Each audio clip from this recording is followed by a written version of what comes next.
Churchill's conversion was met with a measure of skepticism. After only 4 years in Parliament, he deserted the Conservatives and crossed the floor to join the radical Liberals around the dynamic leader David Lloyd George. Aged only 36, he was appointed First Lord of the Admiralty. When World War I broke out, Churchill sent the Royal Navy to invade Turkey, Germany's ally to the south. A premature naval assault failed. 46,000 soldiers of the British Empire were slaughtered at Gallipoli. Churchill had described the operation as a gamble, and the government had approved it. Once it failed, he was forced to resign as Lord of the Admiralty. He sank into a deep depression. Like his father, Winston had a weakness for unpredictable company.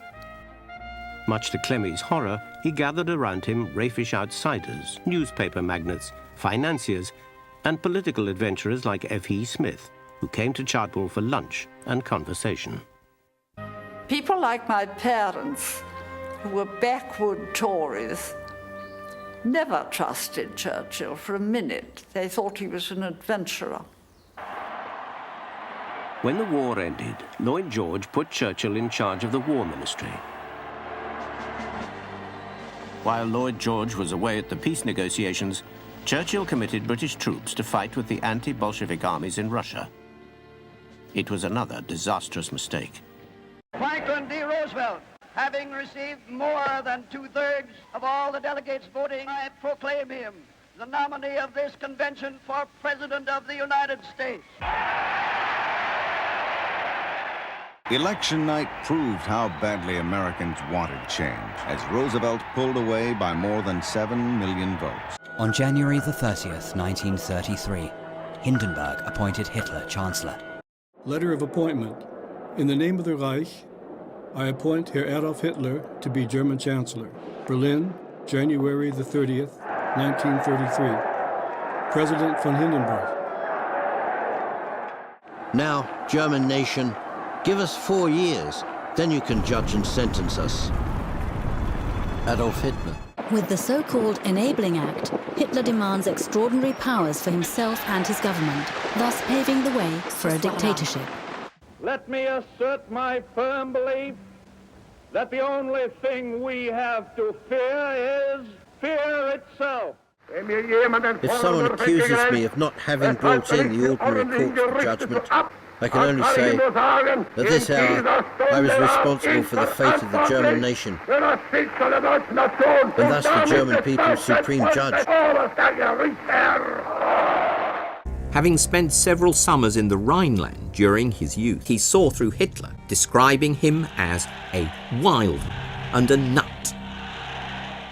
Wednesday, October the 17th, 1934. A law has been made. Hitler will remain the leader of the German people for life. On the 3rd of October, 1935. Italy conquered Ethiopia. Without a declaration of war and without warning or justification, civilians, including vast numbers of women and children, are being ruthlessly murdered with bombs from the air. Many in America want to remain isolationist. Shall we again fight for dubious democracy abroad or stay out and save genuine democracy at home? War's madness abroad or payrolls, peace and progress at home? That is our choice.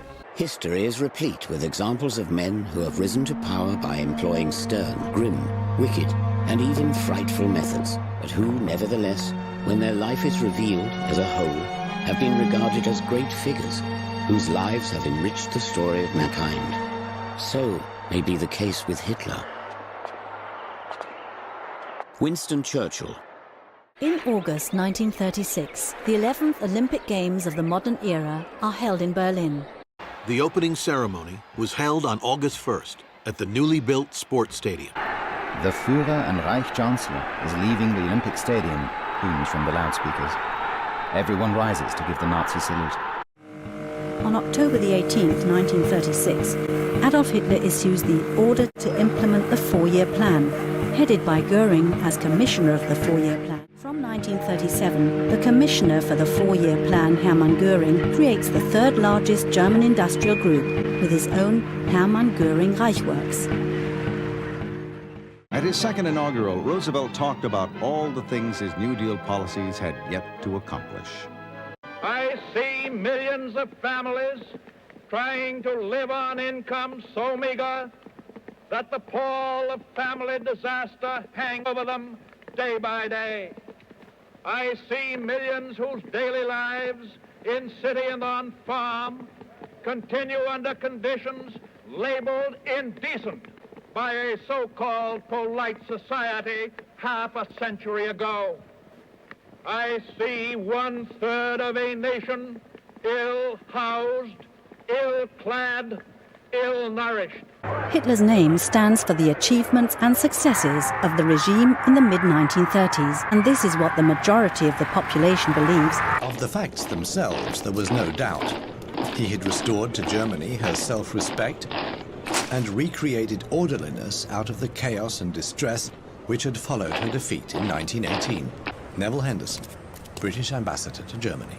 What surprised me was that most Germans, as far as I could see, didn't seem to mind that their personal freedoms had been taken away.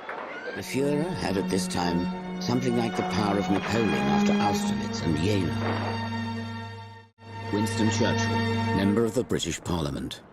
Apart from his resolve to bring all Teutonic races into the Reich, as so plainly described in Mein Kampf, Hitler had two reasons for wishing to absorb the Austrian Republic. It opened both the door of Czechoslovakia and the more spacious portals of southeastern Europe to Germany. Winston Churchill. On Friday, the 11th of March, 1938, it was 7:45 in the evening when the announcer suddenly interrupted. Kurt Schuschnigg said that in order to avoid bloodshed, he would capitulate to Hitler's wishes. On March the 25th, 1938, Hitler begins the last election campaign of his life. Hitler wants to confirm the annexation of Austria in a referendum.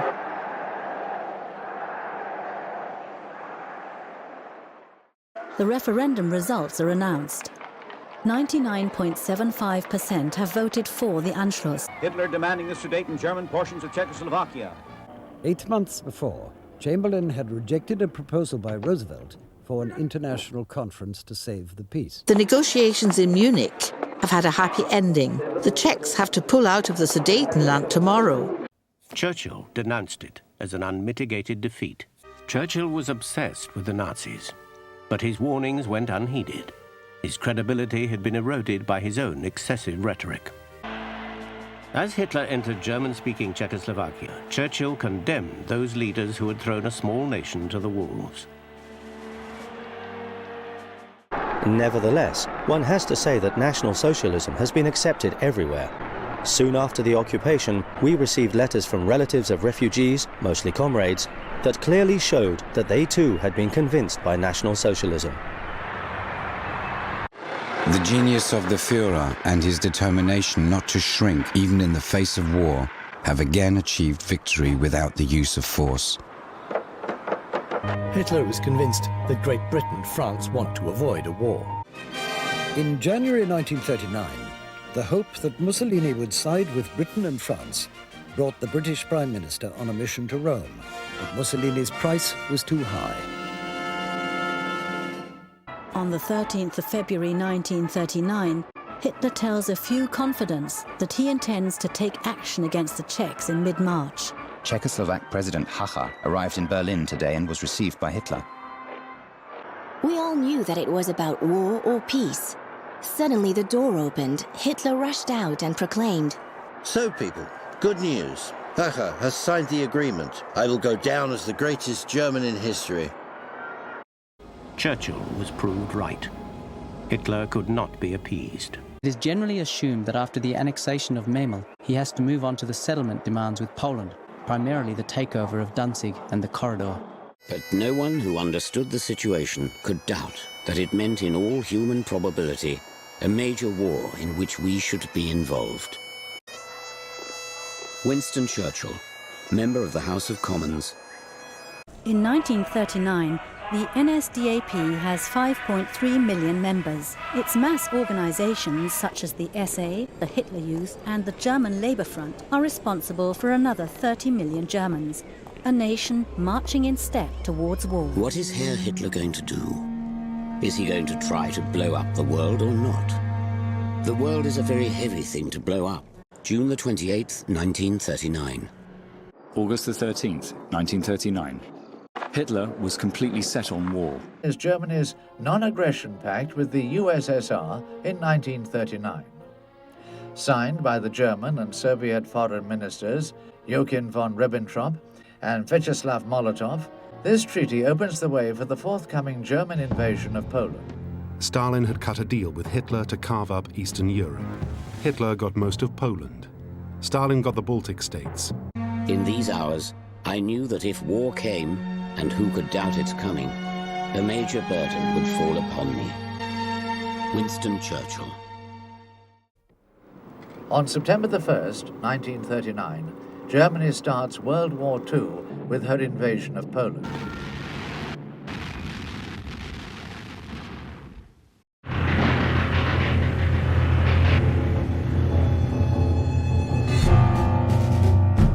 Now we are at war. When France and Great Britain declared war on Germany on September the 3rd, united and in a mood of quite unjustified optimism, the British army set off for France. When Hitler's forces invaded Poland, Franklin Roosevelt reassured the American people that he would do everything he could to keep the U.S. out of the war. This nation will remain a neutral nation, but I cannot ask that every American remain neutral in thought as well. Even a neutral has a right to take account of facts. Even a neutral cannot be asked to close his mind or to close his conscience. Parliament blamed Chamberlain for the defeat. His government was on the verge of collapse. In search of a successor to lead a new coalition government, Chamberlain summoned the old appeaser, Lord Halifax, and the old warrior, Winston Churchill. Churchill loves war. He makes no secret of it, even boasts about it. He planned to send a naval task force to protect Norway from a German invasion. But the government delayed, and the Germans got there first. The campaign was a costly failure. From October 16, 1939 onwards, the remaining central Poland is subject to the authority of a German civil administration as a general government. And a nation of 35 millions fell into the merciless grip of those who sought not only conquest, but enslavement, and indeed extinction for vast numbers.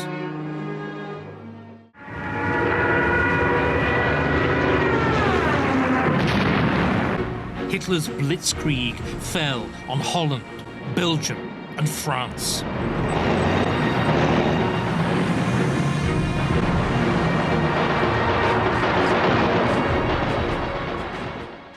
Et de combat, la Pologne, le Danemark, la Norvège, la Belgique, la Hollande et la France. I heard the laughter of her heart in every street cafe. Hitler had succeeded in conquering most of Europe. There was only one credible choice as his replacement. We welcome the new Prime Minister, Mr. Churchill. Only then was Churchill offered the job. Winston entered number 10 to face the greatest crisis in Britain's history. Winston Churchill said that all his past life had been preparation for a moment of destiny. He was a man of genius, and like all men of genius, there are dark patches and there are bright patches. There was this invaluable streak of, some would say, ruthlessness, some would say vulgarity. Churchill was often accused throughout his life of being an opportunist, and as Lord Beaverbrook once said, he'd held every opinion on every question. There appeared to be a sense in which he could just change his mind all the time, and that in that sense he really did appear to be an unscrupulous and unprincipled adventurer. On the other hand, there were, I think, certain things that Churchill did believe in all the time. He did believe in the greatness of Britain. He did believe in the British Empire. He did believe in a certain sort of parliamentary democracy. I would say to the House, as I said to those who have joined the government, I have nothing to offer but blood, toil, tears, and sweat. You ask, what is our aim? I can answer in one word: victory. Victory at all costs, for without victory there is no survival. On May the 10th, 1940, the day Winston Churchill became Prime Minister, Hitler, with his Eastern Front secured by Stalin, launched his blitzkrieg to the west. The British were driven from the continent.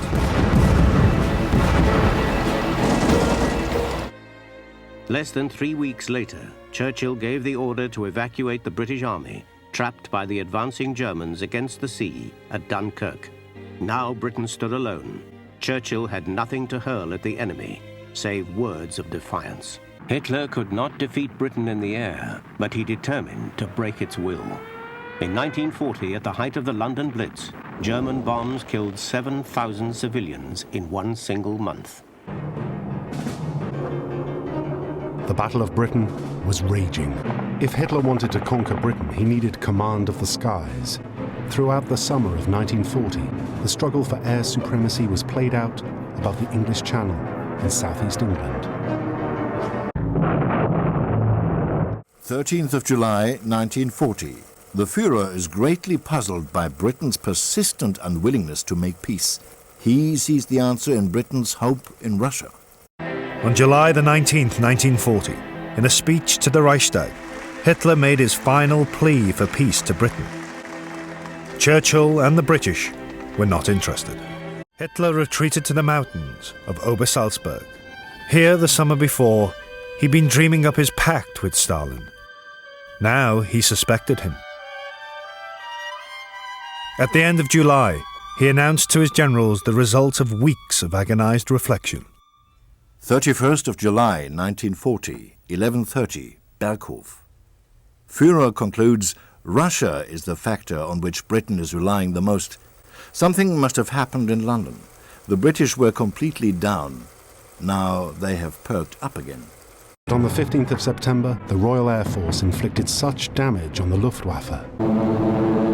The RAF defeated the Luftwaffe in the Battle of Britain. That Hitler postponed his invasion plans. Führer visibly depressed. He conveys the impression that at the moment he does not know how things should proceed. On November the 12th, 1940, the Russian Foreign Minister, Vyacheslav Molotov, arrived in Berlin at Hitler's invitation. Molotov was given the full Nazi fanfare. Hitler's purpose in summoning Molotov was to offer Russia a share in the spoils of victory. But Stalin wasn't interested in joining Hitler's war, or speculative carve-ups of the British Empire. When Molotov reported back to Moscow on the talks in Berlin, Stalin realized that Hitler was turning against him. He believed that Hitler either had to beat Churchill or make a deal with him before he could think of turning against Russia. Prime Minister Winston Churchill and his war cabinet were preparing for the onslaught of the Nazi invasion of Britain. Hitler knows that he will have to break us in this island or lose the war. If we can stand up to him, all Europe may be free. But if we fail, then the whole world, including the United States, including all that we have known and cared for, will sink into the abyss of a new dark age. On September the 27th, 1940. On this date in Berlin, the Axis Pact is signed for Italy by Count Ciano, for Germany by von Ribbentrop, and for Japan by the Japanese ambassador in Berlin. Though FDR, he was constrained by a pledge given on the eve of his third election for the presidency in 1940. I have said this before, but I shall say it again and again and again. Your boys are not going to be sent into any foreign war. A popular promise made in the pursuit of power. Time was running out. Churchill decided to make one last desperate personal appeal. Churchill always said it was the most important letter he wrote in his life. A completely honest, detailed account, I think the letter's some 20 pages, exactly what Britain's position was, which meant exactly what our weaknesses were. On December 9th, 1940, a seaplane touched down in Caribbean waters. Aboard, the 20-page letter that would decide the fate of the British Empire. Franklin Roosevelt read it over and over again. Churchill's message to the U.S. president was simple. Britain was bankrupt. After battling for 5 months to prevent a Nazi invasion, she could no longer pay for the weapons she needed to stave off defeat. 3 weeks after his return from the Caribbean, the president made an appeal for public support on the radio. If Great Britain goes down, the Axis powers will control the continents of Europe and Asia and Africa and Australasia and the high seas. It is no exaggeration to say that all of us in the Americas would be living at the point of a gun. We must be the great arsenal of democracy. It was a brilliant political maneuver. Roosevelt was well aware of the political risk of tying his presidency to the British cause.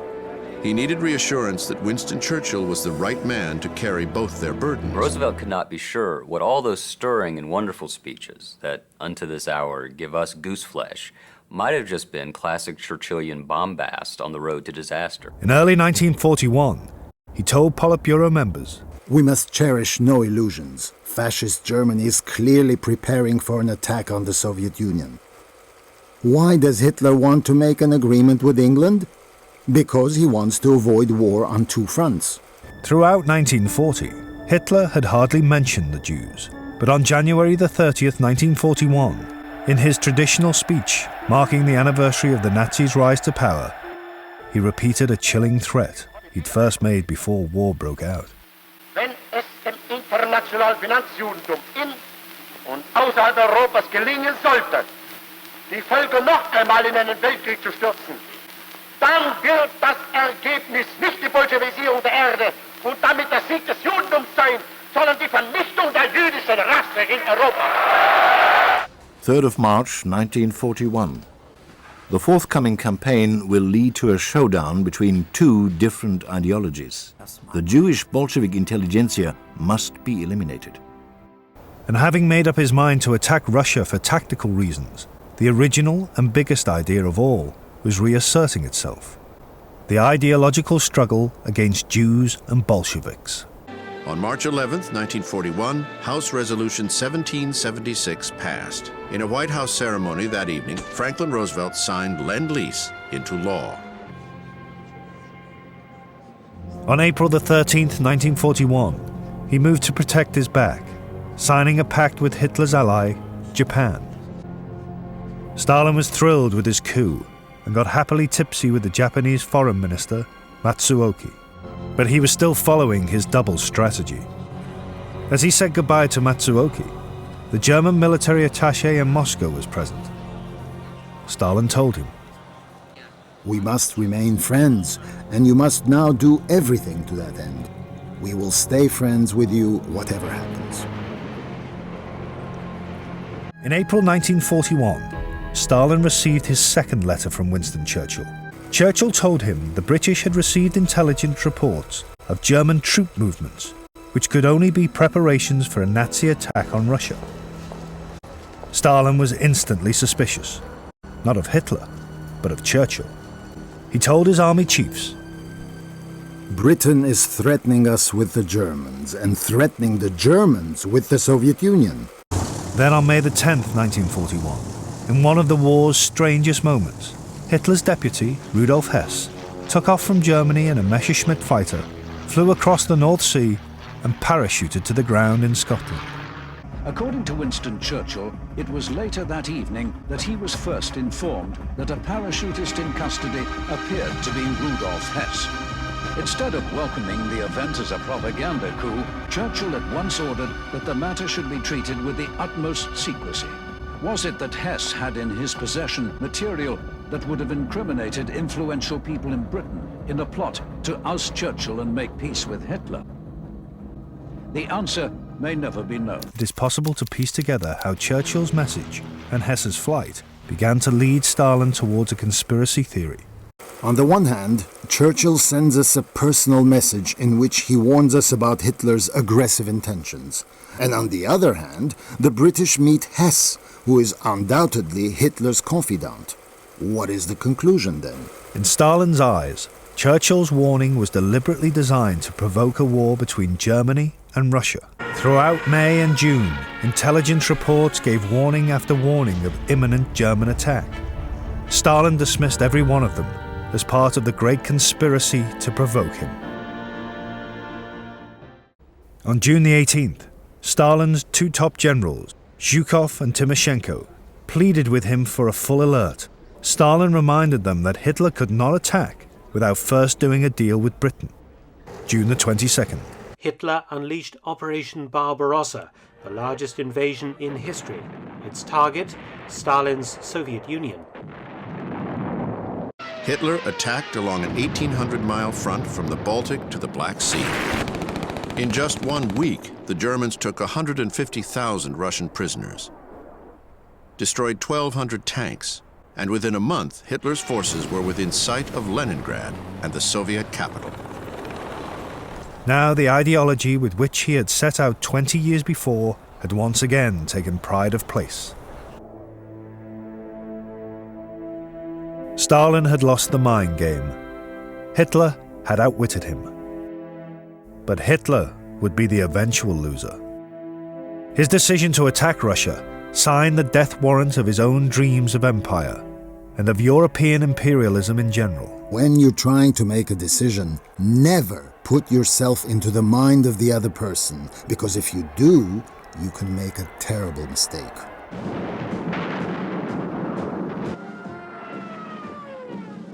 It was the heaviest, fastest, most merciless assault ever launched. In August 1941, German panzers drove deep into Russia. The German army was soon well on the way to Leningrad.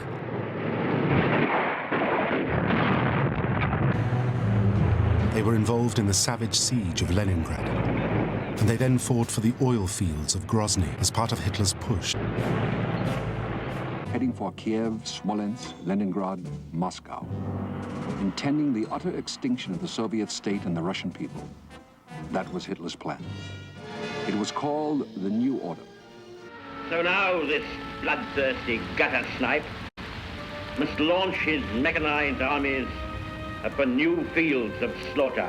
Any man or state who fights against Nazism will have our aid.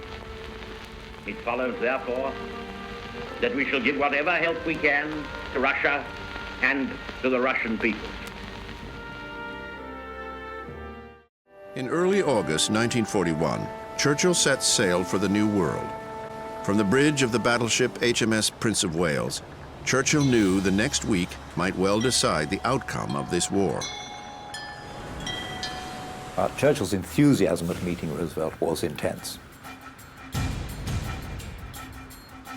Sailing on the USS Augusta, Roosevelt traveled north through U-boat-infested waters towards his rendezvous point with Churchill at Placentia Bay, Newfoundland. On August 9, 1941, Roosevelt and Churchill finally met face to face. For 3 days, the leaders alternated meetings aboard the two warships. He was very struck by Roosevelt's courage and fortitude. The fact that Roosevelt made such an effort, I mean an incredible physical effort to go from ship to ship and it meant a lot to Churchill. The conference produced the first joint declaration of the war. Churchill, so determined to ingratiate himself with his new ally, reluctantly signed what became known as the Atlantic Charter, a document that promised liberation for nations struggling under the yoke of Western colonialism. It was a direct attack on the British Empire. The Prime Minister reluctantly went along, rationalizing that without American help, there would be no empire to defend. On August 10th, Churchill choreographed a church service on the deck of the HMS Prince of Wales. They sing, O God, our help in ages past, Eternal Father strong to save, and onward Christian soldiers. The lesson is from Joshua. As FDR's ship sailed away, the Prime Minister turned to an aide and remarked that it had been a great hour to live.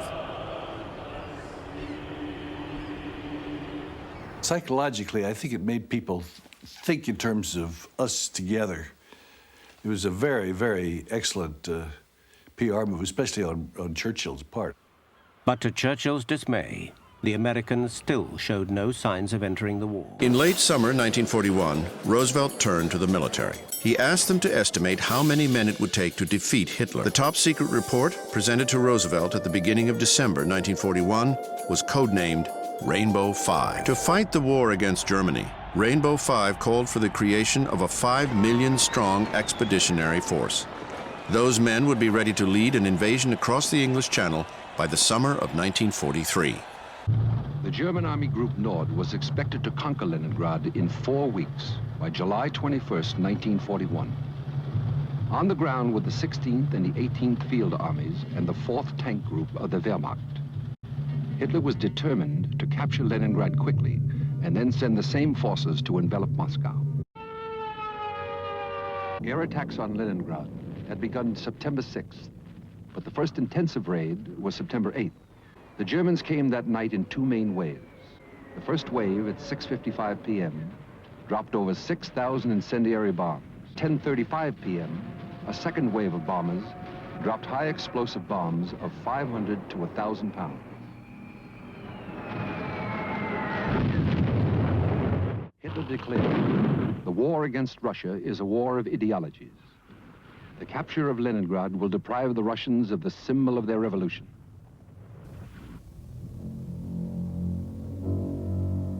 Von Halder, chief of the German General Staff, von Halder concluded that the Russian campaign was won.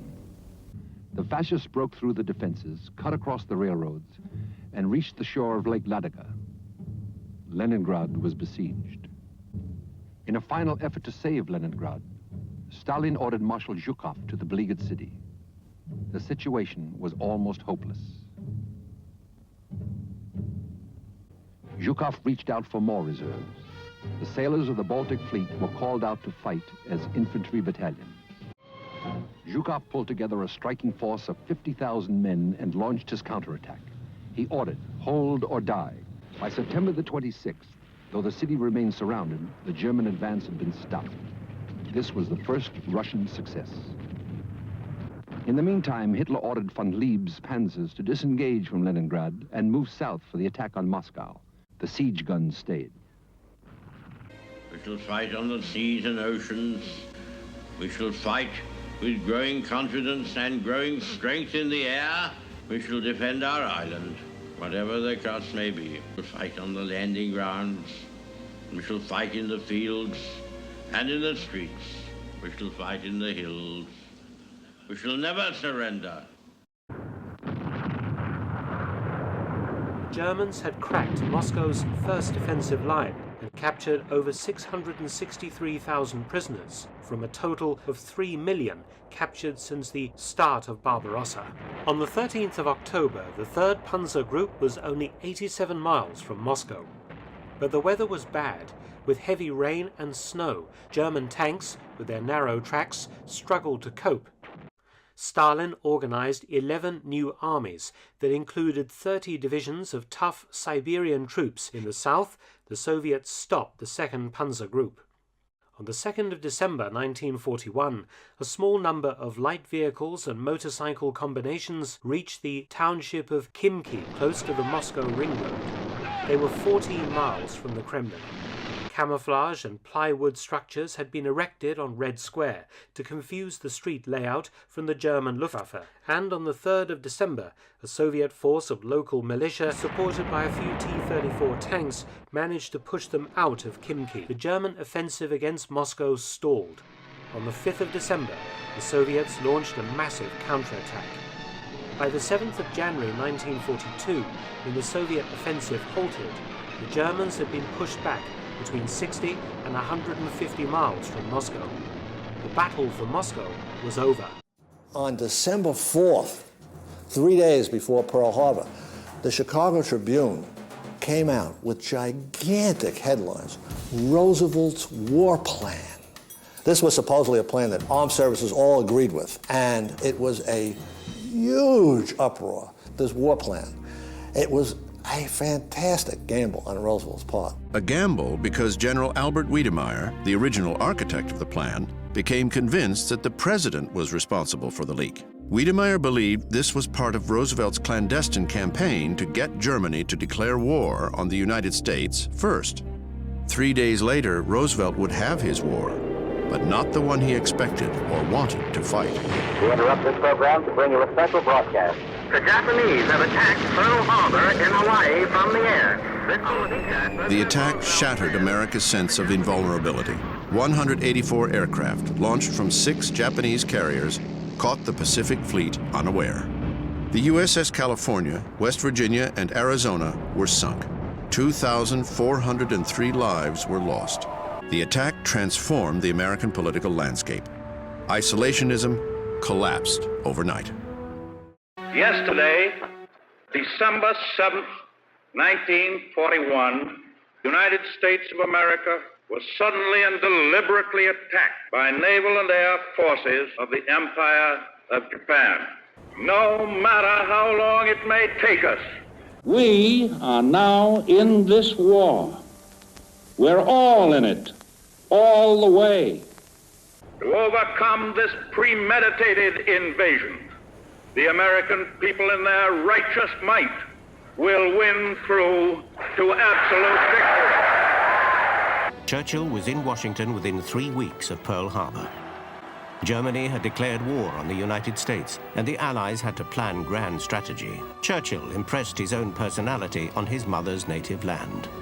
I cannot help reflecting that if my father had been American and my mother British, instead of the other way around, I might have got here on my own.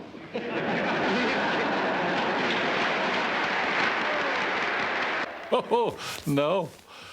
When Churchill came to the White House, everything was turned upside down. He tended not to go to bed till very late. He had a nap every afternoon, and FDR never had a nap, and then would sit up with Churchill late at night. And she saw the toll this was taking on FDR. But FDR enjoyed it.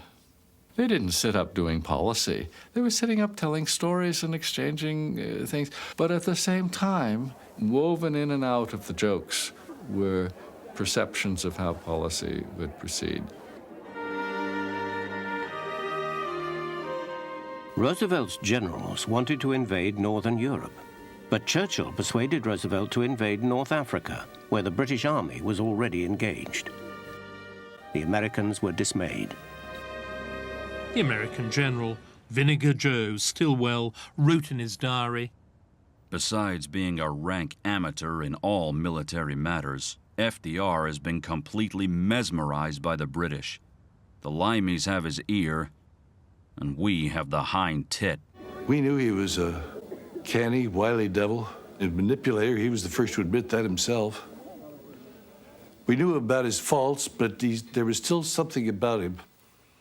It was a time for the military chiefs of both nations to establish procedures for jointly running the war. Arcadia ended on January 14th, 1942, with the decision that Germany would indeed be the principal focus of Allied attack. When in January 1942, American troops were stationed in Europe for the first time. By May 1942, 37,000 GIs were based in Northern Ireland. A troopship crowded with men from the great cities and plains of North America, united now as allies of those United States. By the summer of 1942, American industry was proliferating weapons of war, matching and even exceeding Roosevelt's ambitious challenge. Let's remember Pearl Harbor and go on to victory. Now, Roosevelt had to assemble his military team. The first example of which would be General Marshall. I don't think that there was anybody that Roosevelt more relied upon for the national security interests of the United States during wartime than George Marshall. General Marshall, working closely with Secretary of War Henry Stimson, began planning a global strategy to win the war. The president increasingly relied on Marshall, who served at his side at every Allied conference. We had three options.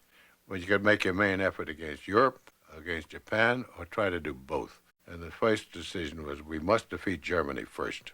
But military considerations gave way to political pressures. The path to victory in the Pacific was also coming into focus. At the helm, Roosevelt had appointed four-star General Douglas MacArthur as his theater commander Admiral Chester W. Nimitz leads the Navy-based forces operating over the vast Pacific Ocean areas from his headquarters in Hawaii. In June 1942, Ike was named American commander of the European Theater of Operations.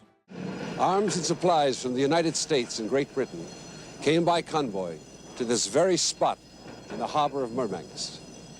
Using its Norwegian bases, the German Navy roamed through the Barents Straits, intent on closing Murmansk, Russia's only northern port that was ice-free year-round. Close Murmansk, and Russia would be cut off from Western aid.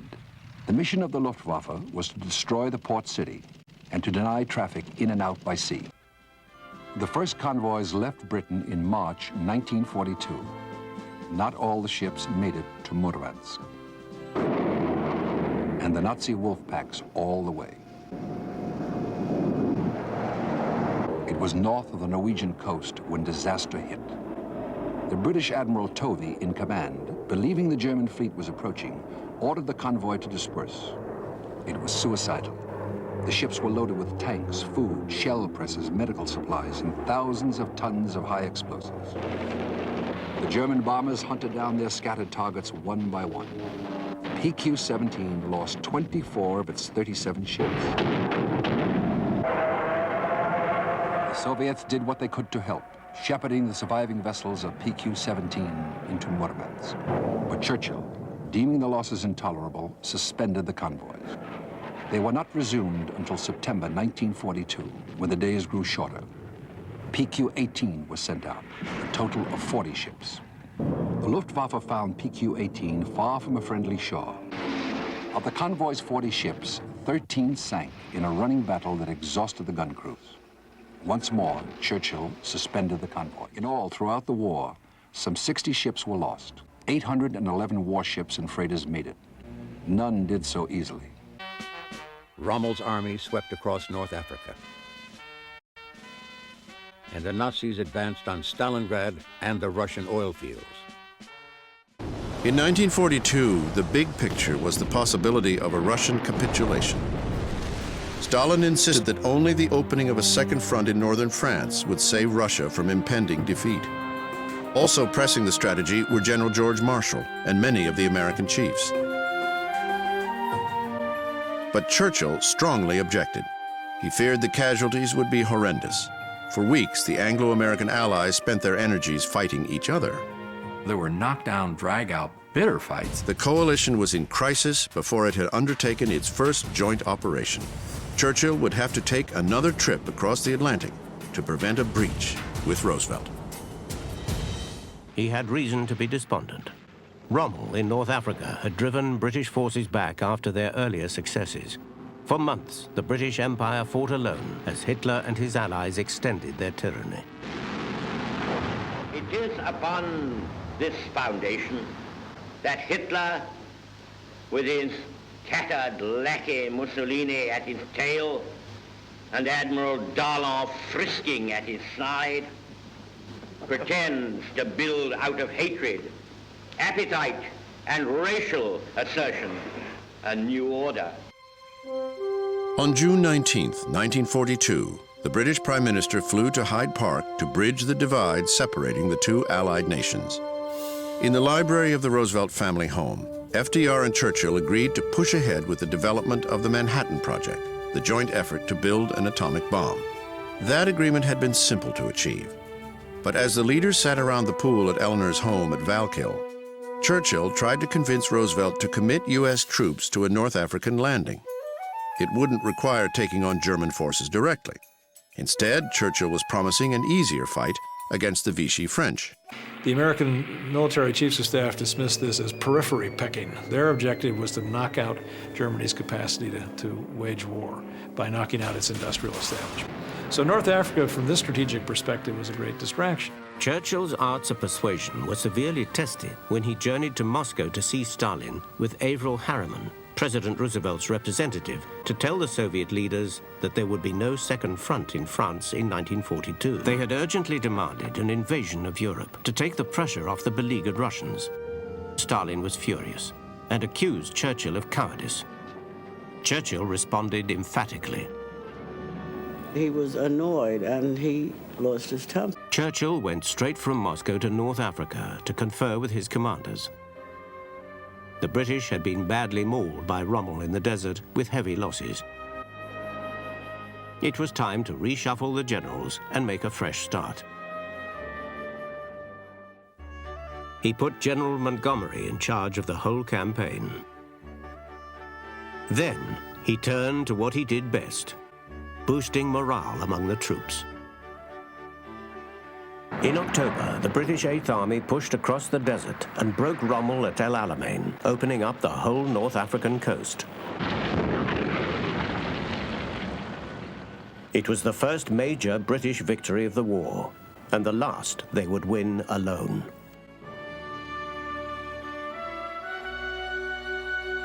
It was the victory Churchill had waited for, and he exulted in the moment. Ah, this is not the end. It is not even the beginning of the end. But it is perhaps the end of the beginning.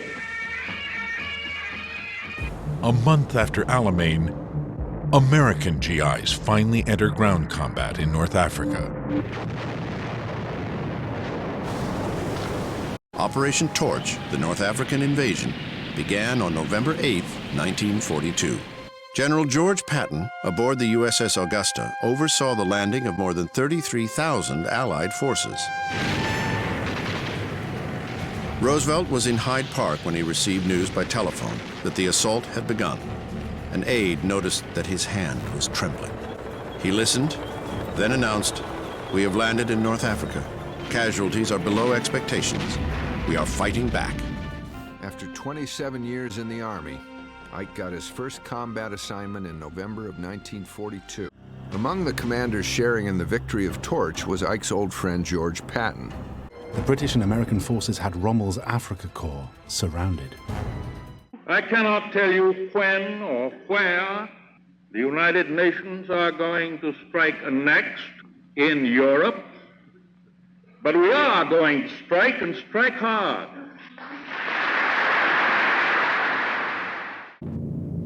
As 1943 began, the Nazis reaped the whirlwind. Hitler had conquered other cities in days, other countries in weeks. Leningrad had defied him, invincible. Now she would reply. Some of Hitler's troops eventually did enter Leningrad, but not as conquerors.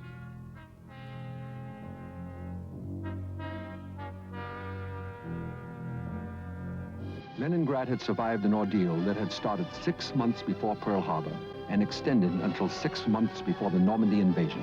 The 900-day siege of Leningrad, the longest ever endured by a modern city, had come to an end. Outside, the tide was turning. Stalingrad, the first great Soviet victory. An entire German army destroyed.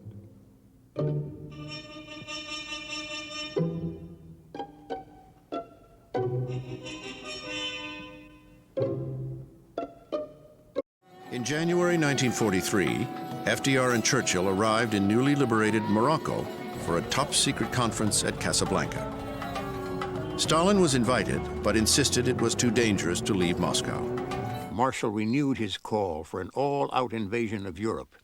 He convinced Roosevelt that the time was right for an assault on France, the invasion of Normandy across the English Channel, codenamed Operation Overlord. But again, Churchill wanted to wait. There were very many difficult negotiations with the British about that. Mr. Churchill wanted him to go into Greece, anything but face the cross-channel operation. He particularly wanted to take the island of Rhodes, which the Germans then held. And after a long argument, Marshall, in considerable indignation, said, "I'll tell you this, no American boy is going to die on that goddamn island." And that ended the matter. It was on the final day of the conference that FDR made real news. Without consulting Churchill, he announced uncompromising terms for ending the war against Hitler. So then Roosevelt said, "I feel that victory against Germany, true victory against Germany, can only be achieved by unconditional surrender." And Churchill was absolutely flabbergasted. Standing behind Roosevelt was George Marshall, Dwight Eisenhower, and a whole slew of other American generals, all of whom loathed the idea, because it was only going to make the Germans fight harder. But the purpose of Roosevelt's announcement was to stiffen Russian resolve, prove to Stalin that he should hang on, that America was serious about defeating Germany and intended to fight to the bitter end. Address to the U.S. Congress, Washington, May the 19th, 1943. I am free to admit that in North Africa, we built better than we knew. The unexpected came to the aid of the design. For this, we have to thank the military intuition of Corporal Hitler. The same insensate obstinacy which condemned his army to destruction at Stalingrad has brought this new catastrophe upon our enemies in Tunisia. Hitler badly needed a victory, but how, or what, or where? The generals implored him, showered him with plans, plotted for his attention. Field Marshal von Kluge challenged General Guderian to a duel. At last, the finger pointed to this place, the Kursk salient, a great bulge of Russian troops in the middle of the German line. It began as an idea for an obvious and limited offensive battle and grew into a plan of enormous proportions, but it was only a plan. A nervous and now uncertain Hitler set a date in April and then canceled it. April passed into May, and May into June, and June into July, before he reluctantly let it happen. The biggest battle of World War II and the most massive tank battle the world would ever see was about to take place.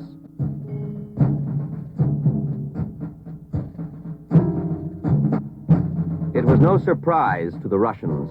They knew more about Hitler's plan than some of his own generals, the date, the place, the strength, the objective. 17 panzer divisions heaved mightily at the Russian line. A few hours later, the Russians heaved back.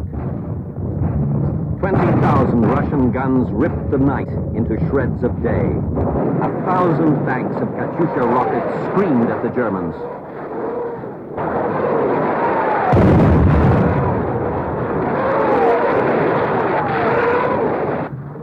The Germans were enticed into a deadly trap. The Russians left no detail to fortune. Blitzkrieg was the most ingenious and formidable tactic of war ever devised. The Russians found its fatal flaw. Each of its parts had a weakness.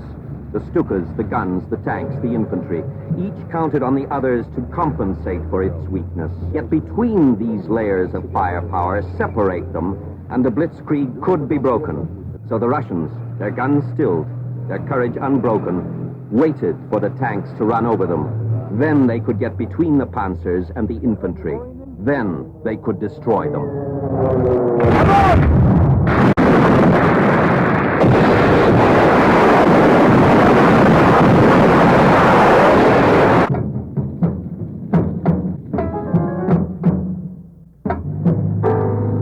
In all, 6,100 tanks fought each other on this enormous battlefield. Both sides lost heavily. The Germans lost irreparably. They would never be replaced. Some Russians now thought they could defeat Germany single-handedly.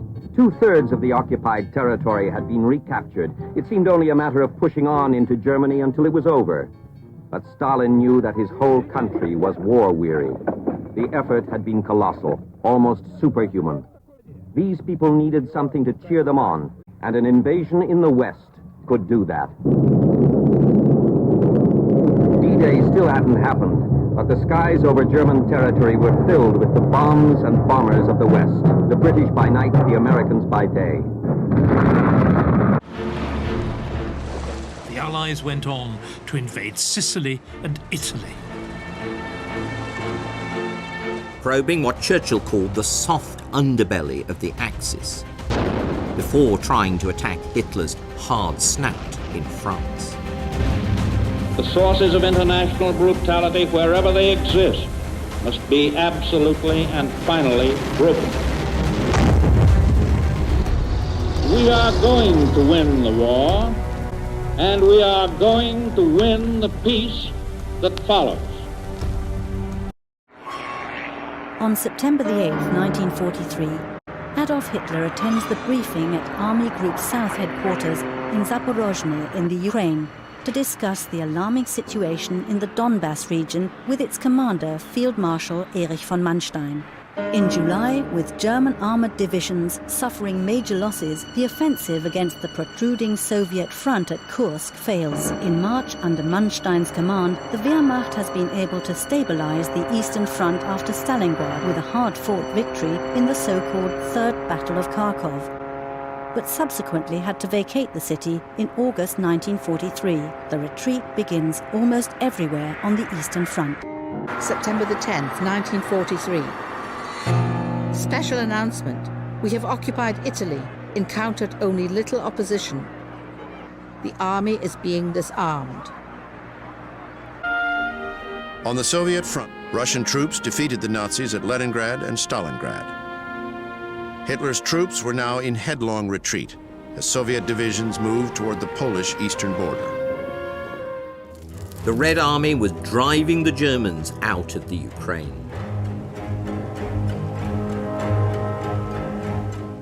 By the fall of '43, FDR would finally meet the Soviet leader Joseph Stalin. Churchill warned the president that the Bolsheviks weren't to be trusted. Roosevelt thought he knew better. Drawing communist Russia into peacetime, moving beyond the era of European imperialism, and above all, persuading Americans to take up the burdens of international leadership in an improved version of Wilson's League of Nations. Roosevelt didn't simply want victory. He wanted to shape an enduring worldwide peace and avoid a repeat of the tragedy of Woodrow Wilson.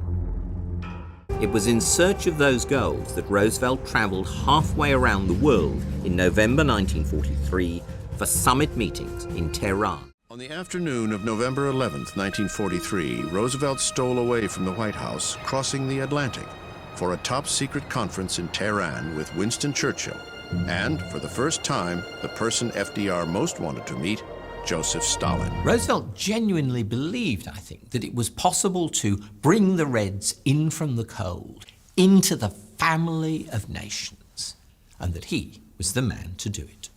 Before the first session, Roosevelt warned Churchill that he intended to poke fun at the British Prime Minister's bulldog determination. Really, what he was to do was to ingratiate himself with Stalin at Churchill's expense. Despite the advanced warning, the ridicule proved difficult to accept for the notoriously insecure Prime Minister. I think he was humiliated by it. I think he was angry but stoical. Again, it was this question which was always in Churchill's mind. Have I established a real intimacy with Roosevelt? Roosevelt concluded from their conversations that Stalin was fundamentally a practical man he could do business with. Whether Roosevelt felt the strategy worked remains unclear. However, Tehran did produce tangible, if controversial, agreements. Stalin, it seems to me, quite understandably came away from that meeting thinking that he had the approval of Franklin Roosevelt for being the dominant power in Eastern Europe. A tacit understanding given, in part, to win Soviet agreement to take on Japan after the fall of Germany. FDR returned to Washington claiming he had secured a breakthrough at Tehran, that he'd established a close personal relationship with the Soviet leader. He gave an upbeat assessment for the weekly newsreels. I may say that I got along fine with Marshal Stalin. He is a man who combines a tremendous, relentless determination with a stalwart good humor. And I believe that we are going to get along very well with him and the Russian people. Very well indeed. Privately, Roosevelt later told Eleanor that the greatest challenge he faced was to win Stalin's trust. It was time to name the supreme commander for the Allied invasion of France. FDR passed over 366 more senior officers to appoint General Dwight Eisenhower. Roosevelt told his family why. He has the best political mind of all the generals I have. As 1944 began, Roosevelt was about to face the rigors of yet another presidential campaign. By now, his body was wearing down. His energy and drive were waning. His closest friends feared he might not live to relish the fruits of a battle won.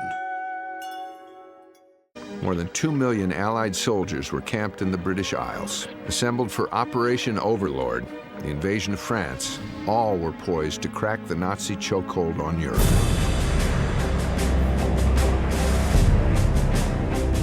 The 6th of June, 1944. A pre-dawn naval bombardment prepares the way for Allied soldiers to assault the Normandy beaches. The command of Dwight D. Eisenhower.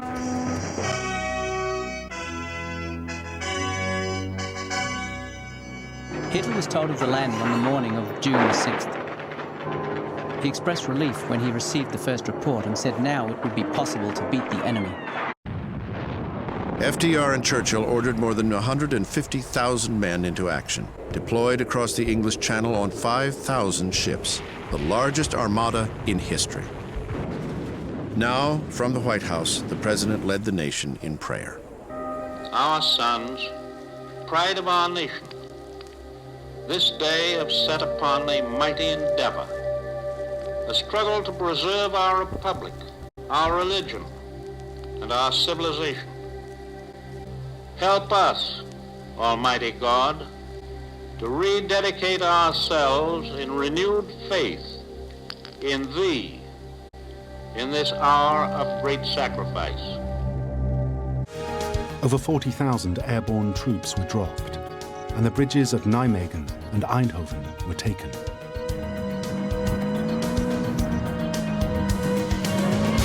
The GIs didn't get much farther than the hedgerows of Normandy, pinned down by fierce German resistance.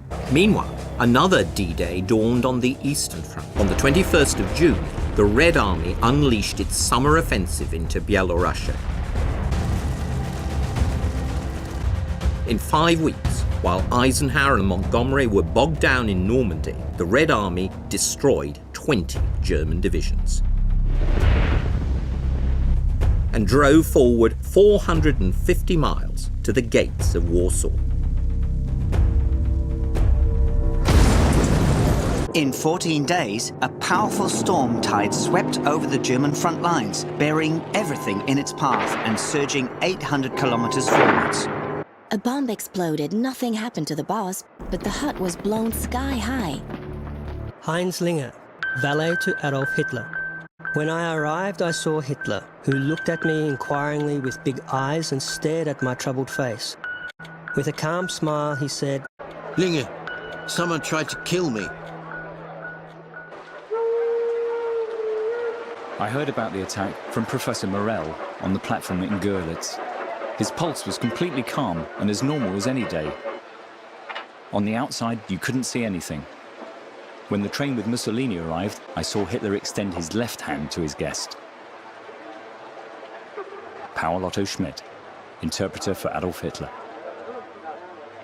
Friday, July the 21st, 1944, the radio broadcast details of the attack. The bomb was planted by a Count von Stauffenberg. Around 1 o'clock, the Führer spoke to prove that he had survived. What would have happened if the Führer had died? The war would be over, and there would be revolution in Germany. His confidence, his faith in victory and his assurance, but also his power consciousness and delusions of grandeur now exceeded all boundaries of reason. When Herr Hitler escaped his bomb on July the 20th, he described his survival as providential. We can all agree with him, for certainly it would be most unfortunate if the Allies were to be deprived in the closing phases of the struggle of that form of warlike genius by which Corporal Hitler has so notably contributed to our victory. Winston Churchill, address to the House of Commons. On the evening of July 21st, 1944, his name was placed in nomination for a 4th term at the Democratic Convention in Chicago. In the end, to avoid a floor fight, Missouri Senator Harry Truman became the compromise candidate for the vice presidency. FDR continued his journey to Pearl Harbor. There, he met military leaders to discuss the Pacific war strategy. For over a year, MacArthur had protested the European First strategy.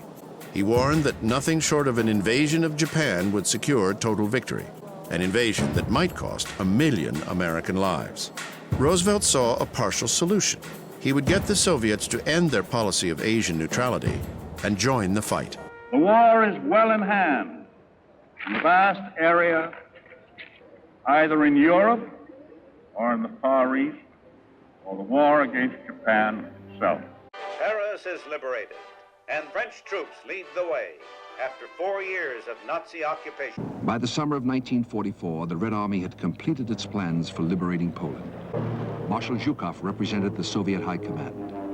Marshal Rokossovsky commanded the actions of the First Belarusian Front. Helm had suffered under the German occupation for 5 years. It was the first town to be liberated.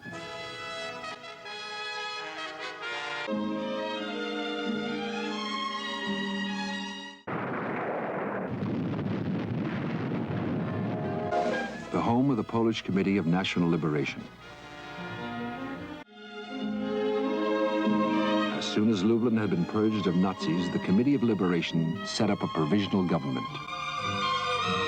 The London Poles and the Lublin Committee had deep differences on the structure of Poland's future. On the Western Front, Allied armies broke through the Franco-German border. The first 6 weeks of the fighting in Poland cost the Red Army 250,000 killed and wounded.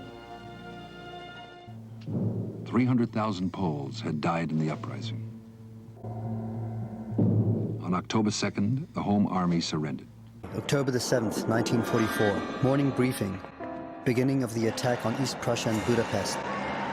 Long discussion with Goering. Station 12 heavy anti-aircraft batteries immediately to protect the Fuhrer's headquarters. Hitler took me aside and explained that he would pull all available forces together and launch a major offensive in the West. That will be the big strike which must succeed. But the tide of the war was turning against Germany. And in Hungary, Romania, Bulgaria, and Yugoslavia, the Soviet armies were advancing relentlessly as the Nazi puppet governments crumbled. At the beginning of November 1944, the American army dominated the war in Western Europe. At the end of 1944, Germany was still able to defend itself and put up serious resistance. The German attack quickly gained the popular name Battle of the Bulge because of the rapid initial progress made by the heavy assault against our weakly held line, with the resulting penetration into our front that reached a maximum depth of some 50 miles. Dwight D. Eisenhower. Its military still consisted of around 17.5 million men, of whom 5.3 million were fighting troops. In December 1944, the Nazis launched their biggest counteroffensive of the war from the Ardennes forest, the Battle of the Bulge. Ike recognized the opportunity of the attack. He looked to George Patton. Eisenhower turned to Patton and said, "George, what can you do?" Patton replied, "I can attack in 48 hours. December the 19th, 1944. The weather was so bad that I directed all Army chaplains to pray for dry weather. I also published a prayer and sent it to all members of the command. George S. Patton, Jr., Commander of the 3rd U.S. Army. Mighty and most merciful Father, we humbly beseech Thee of Thy great goodness to restrain immoderate weather, grant us fair weather for battle. Adolf Hitler, at the end of December 1944, to his adjutant Nicholas von Below. I know the war is lost. Their superiority is too great. I would prefer to put a bullet in my head now. We will never capitulate, never. We can perish, but we'll take the world with us. By mid-January 1945, the Battle of the Bulge was over. Patton had come to the rescue. In 1945, the Soviet armies forced the Nazis from Polish soil. It was a long war for the Poles, longer than for anyone else on the continent of Europe. Poles were still dying in Wrocław, when in Berlin the fighting had ceased in May of 1945.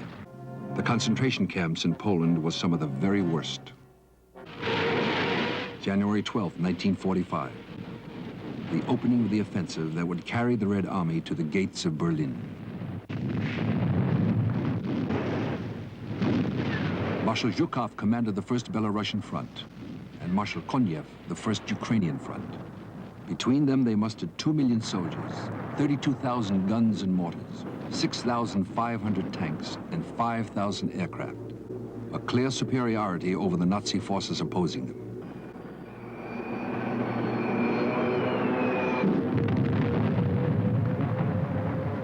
They ripped through the main line of the German defenses the first day.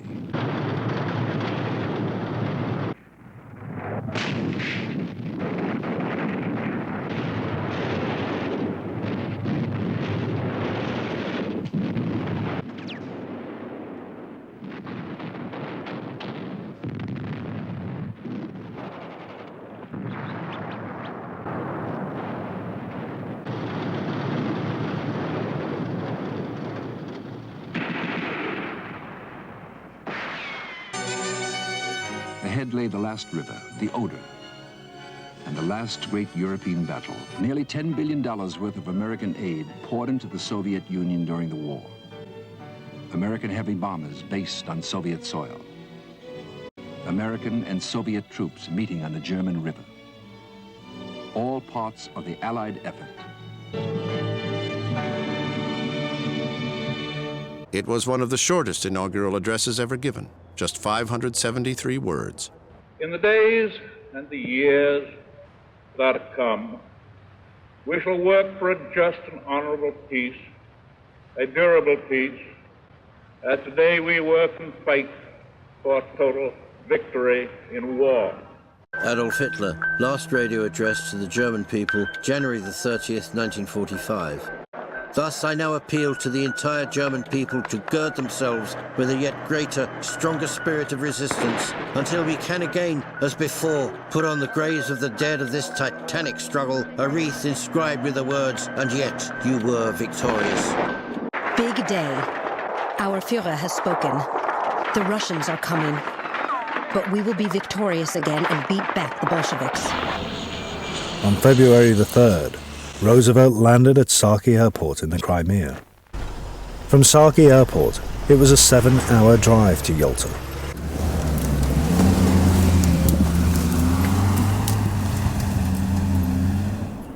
The opening dinner gave little encouragement of Roosevelt's appetite for the task ahead. The British Foreign Secretary, Anthony Eden, was among the guests. February the 4th, 1945. Dinner with Americans. The President vague and loose and ineffective. Winston, understanding that business was flagging, made desperate efforts and 2 long speeches to get things going again. Stalin's attitude to small countries struck me as grim, not to say sinister. Everyone was shocked by his appearance. Roosevelt had 2 key objectives at Yalta. The first and most immediate was to secure Russian entry into the war against Japan after Germany's defeat. Roosevelt succeeded. The second, and most important, was to agree with Stalin the structure of a post-war United Nations organization, headed by a Security Council. I think the conference has been quite successful. We've got an agreement on Poland which may heal differences for some time at least, and assure some degree of independence to the Poles.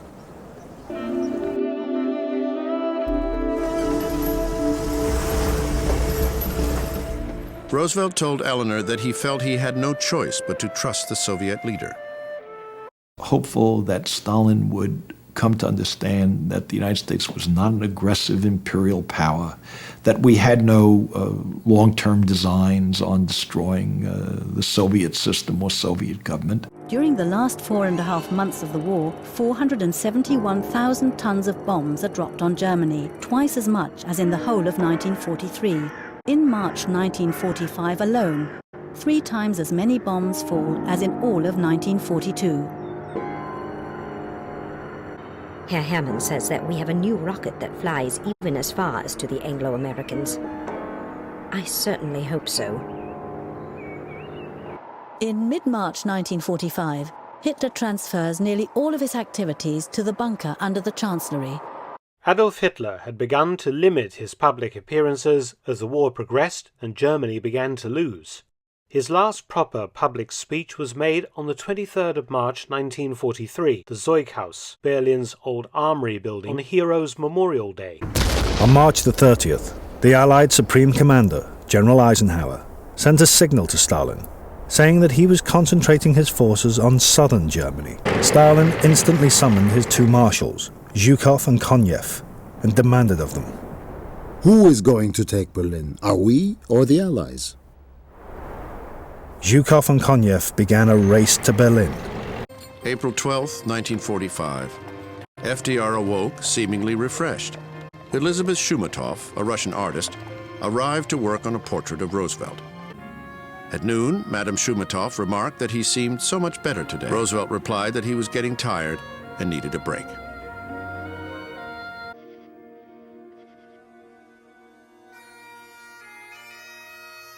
The next day, FDR's body left Warm Springs for the final time. There would be no state funeral for Franklin Roosevelt. He had insisted it would be inappropriate with American boys dying on battlefields in distant lands. Instead, the caisson was borne slowly through the streets of the nation's capital to the White House, a time for Americans to reflect on what they had lost. The reaction to his death went beyond the loss of a wartime leader. It reached back to earlier times, to a personal connection established between this president and the American people, an appreciation of the distance they had traveled together. One mourner told a journalist, "I never knew Roosevelt, but he knew me."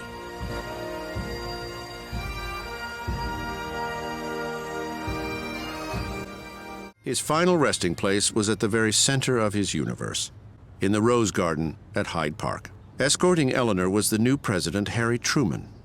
Never a Roosevelt confidant, Truman weighed a personal ambivalence against political achievement. The Red Army made rapid progress into Germany and reached Berlin on the 20th of April, 1945. The Third Reich's days were over.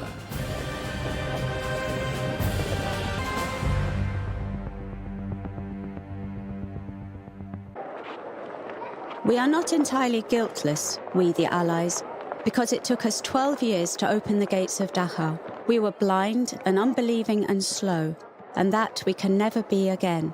On April the 21st, I went directly to the map room for my daily briefing on the war situation. German resistance was collapsing on all fronts. There could be no doubt that the end of the war in Europe was in sight. On April the 21st, our troops reached the Berlin Autobahn ring. The boss could still not believe that the Russians were at the gates. April the 22nd, 1945.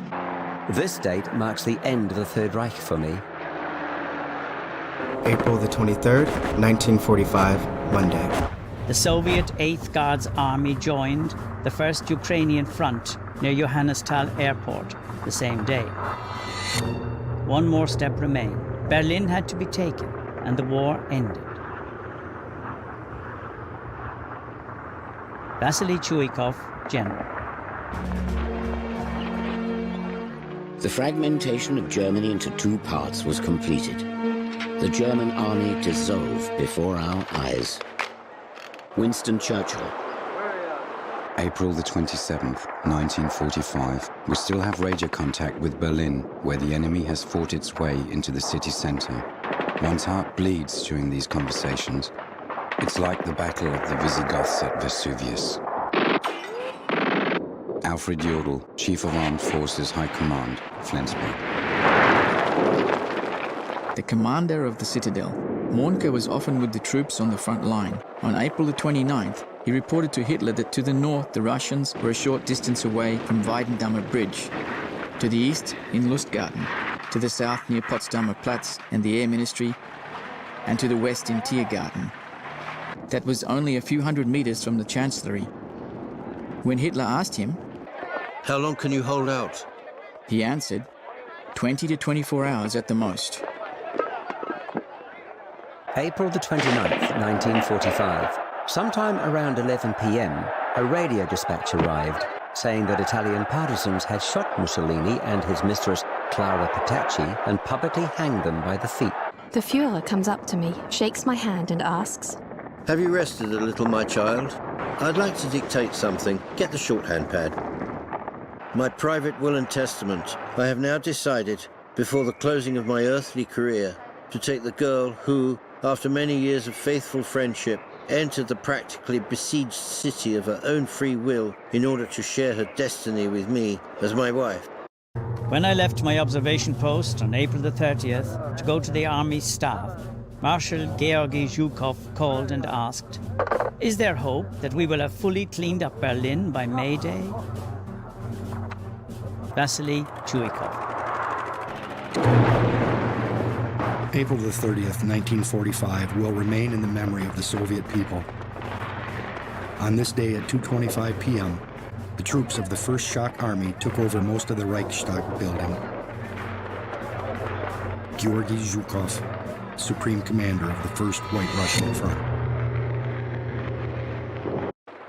On April the 30th, 1945, around noon, Bormann told me that Hitler's decision was now firm.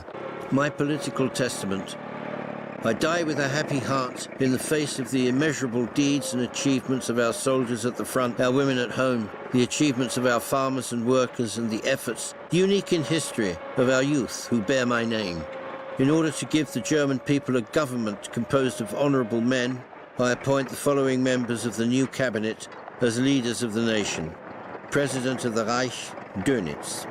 Chancellor of the Reich, Dr. Goebbels. Issued in Berlin, this 29th day of April 1945, 4:00 a.m. Adolf Hitler. The German Wehrmacht capitulated on May the 8th, 1945.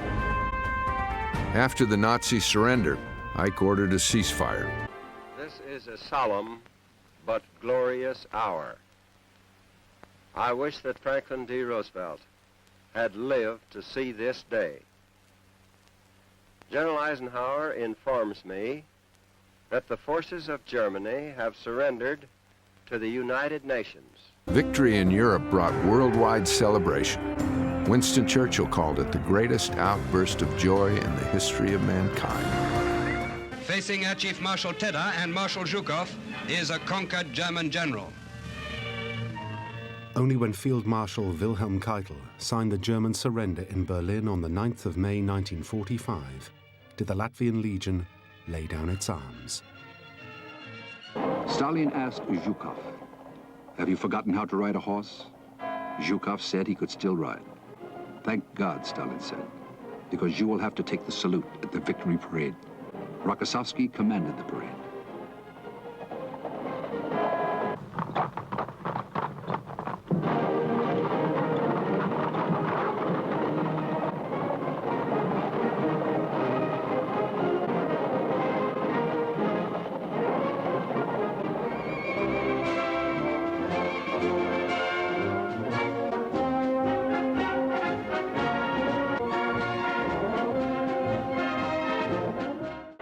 It was not disloyalty, but rather his suicide that put an end to Hitler's organization.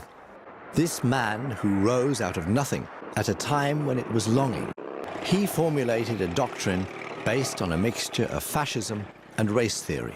The totalitarian system allowed him to act without restraint. The military gave him the trump cards of lightning attacks.